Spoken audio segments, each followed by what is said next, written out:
Hi friends, നമുക്കിന്നൊരു ABC juice ഉണ്ടാക്കി നോക്കിയാലോ. ABC ജ്യൂസ് എന്ന് പറയുമ്പോൾ എന്താണെന്ന് മനസ്സിലായോ? A for apple, B for beetroot, C for carrot. ഇത് മൂന്നും കൂടെ ജ്യൂസ് അടിക്കുന്നതിനെയാണ് ABC ജ്യൂസ് എന്ന് പറയുന്നത്. ഇതെല്ലാം കൂടെ അരിഞ്ഞെടുത്തിട്ടുണ്ട്. നമുക്കിനി ഇതെല്ലാം മിക്സിയിലിട്ട് അടിച്ചിട്ട് വരാം. നമ്മുടെ ജ്യൂസ് റെഡി ആയിട്ടുണ്ട്. നമുക്കിനി ഇതൊന്ന് അരിച്ചെടുത്തിട്ടുണ്ട്. മധുരം വേണ്ടവർക്ക് മധുരം ഇടാം. ഞാൻ കുറച്ച് മധുരം ഇട്ടിട്ടുണ്ട്. നമുക്കിനി കുടിച്ച് നോക്കാം. നല്ല ബ്ലഡിൻ്റെ കളർ പോലെ ആ ബീറ്റ്റൂട്ടിൻ്റെ കളറാണ് എടുത്ത് നിൽക്കുന്നത്. അതുപോലെ തന്നെ ആ ആപ്പിളിൻ്റെ ഒരു കളറും.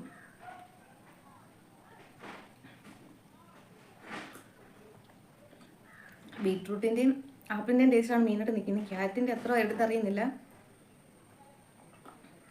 ഇത് ദിവസം കുടിക്കുന്ന സ്കിന്നിന് നല്ലതാണെന്നാണ് പറയുന്നത്. ടേസ്റ്റ് ഉള്ള എനിക്ക് ഇഷ്ടപ്പെട്ടു. ട്രൈ ചെയ്ത് നോക്കണേ.